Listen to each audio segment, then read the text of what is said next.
দাঁড়িয়ে তোমাদের যাদের কাছে এই শর্টসটা গেছে, মা কালী তোমাদেরকে কিন্তু ফুল অফ হ্যাপিনেস দিচ্ছে। মানে ফাইনালি ফাইনালি ফাইনালি কিন্তু তোমাদের জীবনে এমন একটা আলটিমেট হ্যাপিনেস আসতে চলেছে, যেটা জন্য তোমরা বহুদিন ধরে ওয়েট করেছিলে। তোমাদের মাতৃত্বের সুখ এনে দিচ্ছে, তোমাদের ফ্যামিলি এতে তোমাদের মানুষ বাড়াচ্ছে। হ্যাঁ, অনেক দিন ধরে তোমরা দুজন ছিলে, এবার কিন্তু ফাইনালি তোমরা তিনজন হতে চলেছো। এবং তার সাথে সাথে নিউ বিগিনিংয়ের একটা এনার্জি, হ্যাপিনেসের একটা energy.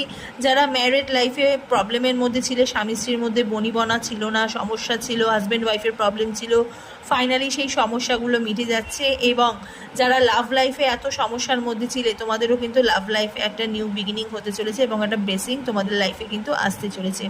Full of happiness energy, সানের একটা এনার্জি তোমরা দেখতে পাচ্ছ। এই যে সানের একটা এনার্জি তোমরা দেখতে পাচ্ছ, নিউ বিগিনিং, নতুন করে সূচনা আমি এখানে কিন্তু দেখতে পাচ্ছি। এবং প্রচুর প্রচুর প্রচুর হ্যাপিনেস আসতে চলেছে। অবশ্যই কিন্তু মা কালীর নাম নিয়ে এবং 1111 লিখে সর্সটাকে ক্লেম করে যেও। God bless.